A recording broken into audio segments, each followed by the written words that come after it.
Have you ever wondered why your body has some crazy ache, but you cannot find out the cause or the solution?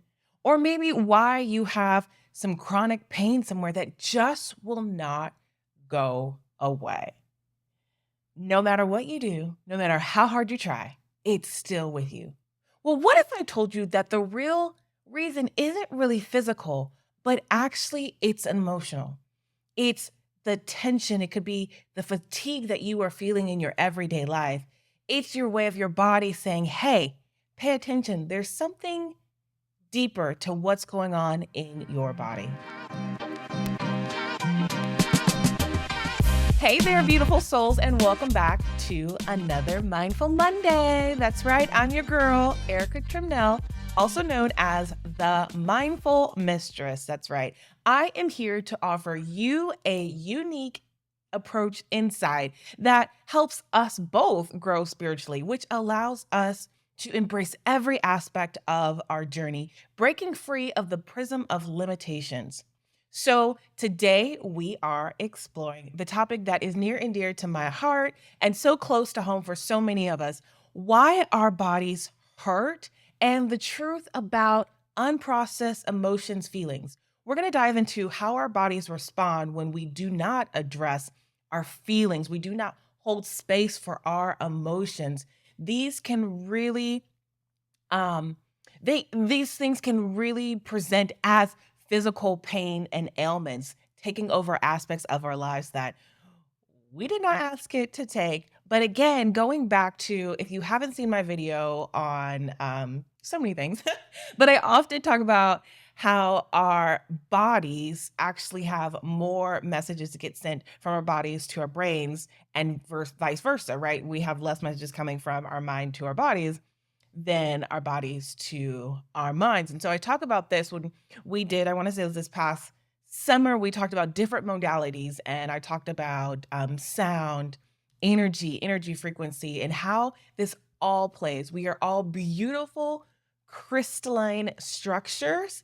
And when you really can frame your brain around how we are very much like these crystals that I keep everywhere, um, then you really start to understand more about how we work, how you work, how your partner works, your children's work, and then the things that we consume are things that are in our environment. So let's get into it.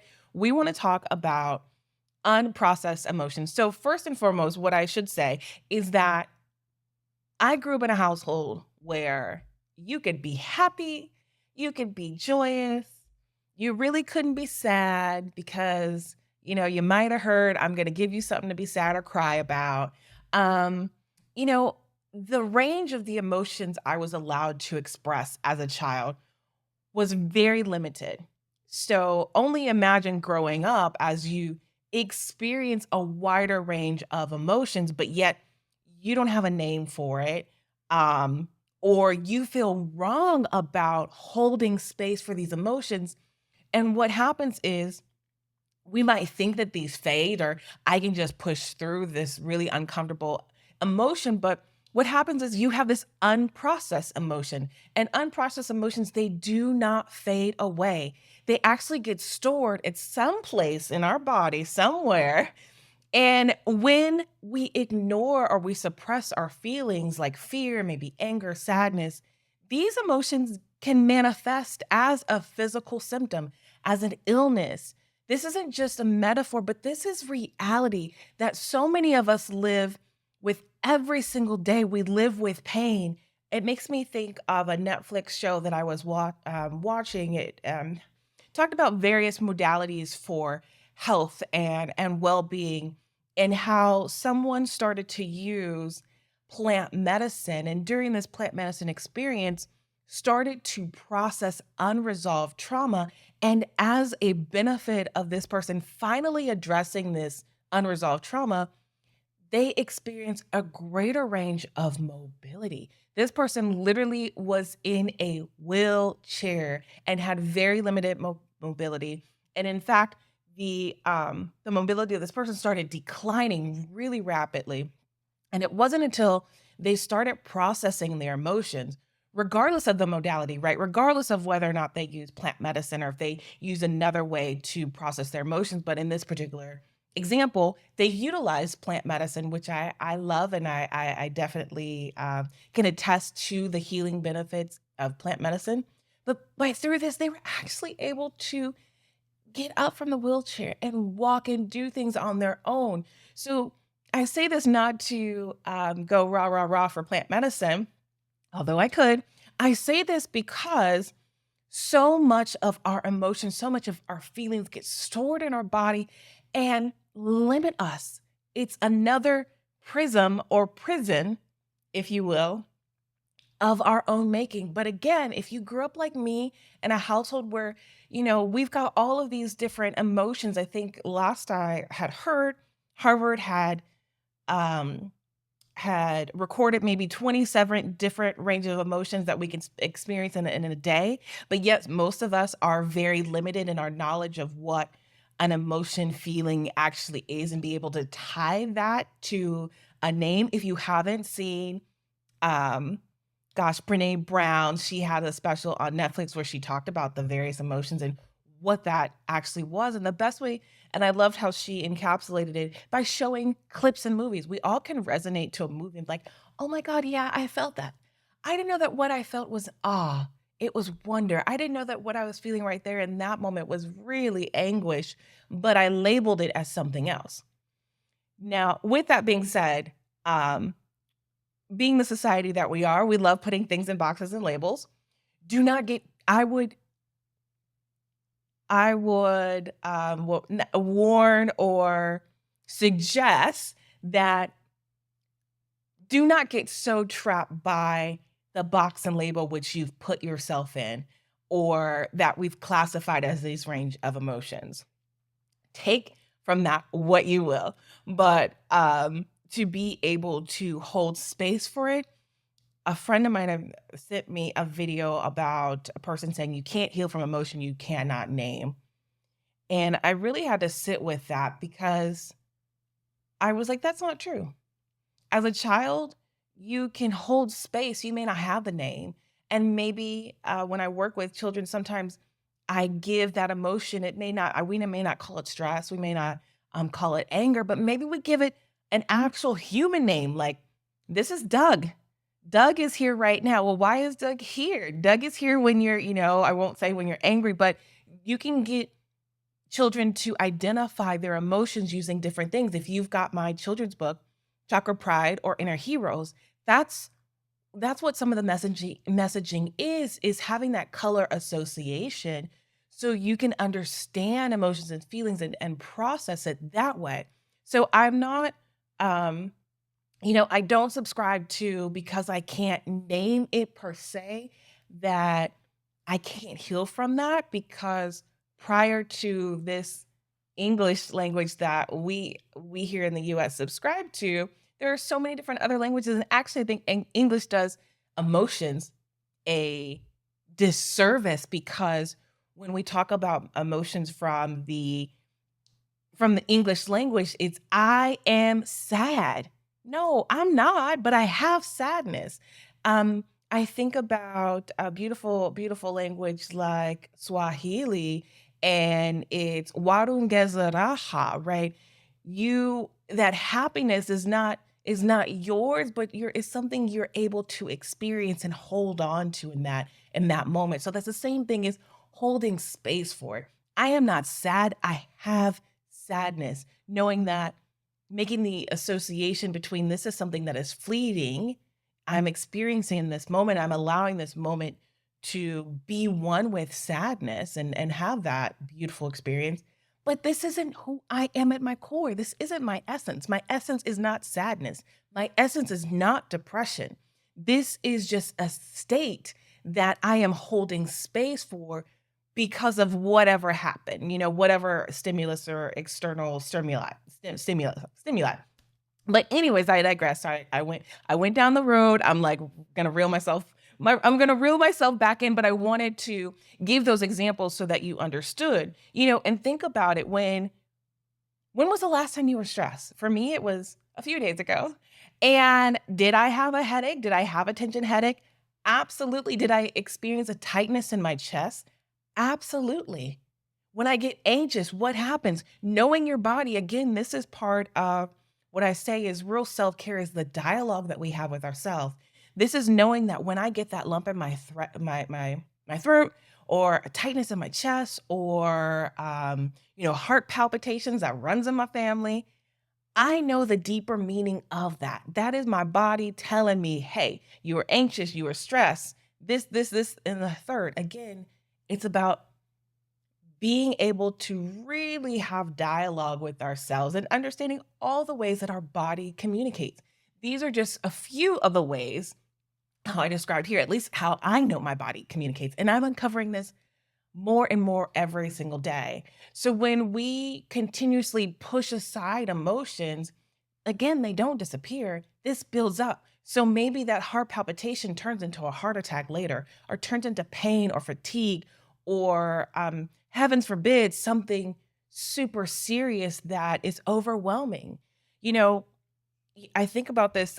Years ago, I got to a point where I was really overwhelmed with fear, and telling myself to be strong and just trying to move on and not let it show, that didn't do anything for me. And as much as I tried to ignore, oh, like, yeah, I'm not really fearful right now. I'm going to be okay. I shouldn't be. There are people who have a worse situation than me, right? I start trying to quantify it by looking at other people's lives, which is the worst thing to do because you're never in their shoes. You don't know what they've been through, but that's neither here nor there. But those are things that we naturally do. We gravitate towards um, in this type of environment. But I kept trying to push away, kept trying to push away, and that heart palpitation that I talked about earlier, I started to have that, but it was so profound. Like my heart would race. I would get kind of clammy hands.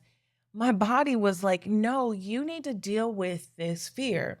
So I a friend of mine, and in a conversation with a really good friend of mine, I'm going to show you this resource that I use. I absolutely love it, but it will definitely tell you about yourself, full show. Um, you can look up any ailment in this book. You can look up any like body part, and it lets you know like what emotion it's tied to. What are some of the root causes? And anytime I have a friend and Spirit says, "Hey, go look in the book and see what it says," and I read it to them, they're floored, they're convicted. They're like, "Okay, you just read me for Phil," but in reading what was really going on, I was able to start working with it to address the fear, to hold space for my fear, to sit with it, to really feel it and express it without judgment. Know that it's okay to be fearful because, again, this is just data information that my body's not able to process in this moment, and that's okay because I've been in situations where I didn't have the data and information, and we did just fine. So it's about reprogramming yourself to create that safety and hold space for that emotion. So, another example, we talked about grief last week. If you've ever experienced grief, that deep, deep, deep sadness, and tried to push it away, well, we all know that that does not happen. You might have noticed it showing up in unexplained ways. Maybe you're super tired. Maybe you start having digestion issues. When you don't allow yourself to grieve, when you have that unprocessed sadness, it weighs you down physically, mentally, emotionally. You feel drained, you feel sluggish.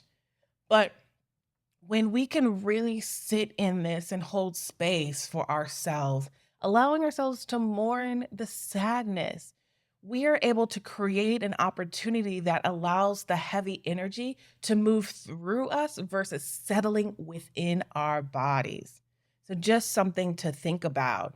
Do you have pain? I keep my stress here, or unresolved anger. If you have that bottled up, you may notice the tightness or the tenseness in my shoulders. When I go and get a massage, they definitely know when I've been stressed because my body, my muscles are showing that they are communicating that, whether or not I'm listening, right? So why not listen? Why not hold space so that this doesn't manifest into something physical? allow yourself to acknowledge, to feel it.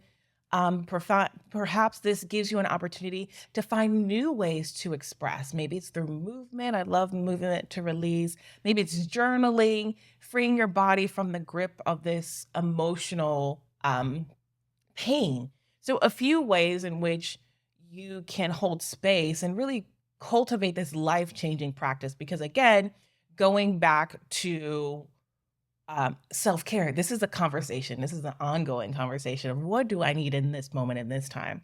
So, the first thing you can do is recognize your emotions and name them per se. So, when you feel a certain emotion arise, you can name it by saying, I feel Jerry, or I feel fear, or I feel this sadness. This can be a very powerful statement by naming or naming the state you're in, naming the emotion. Really, just what you're doing is acknowledging the presence of its being and holding space for it. It is completely different than acknowledging its presence as your being.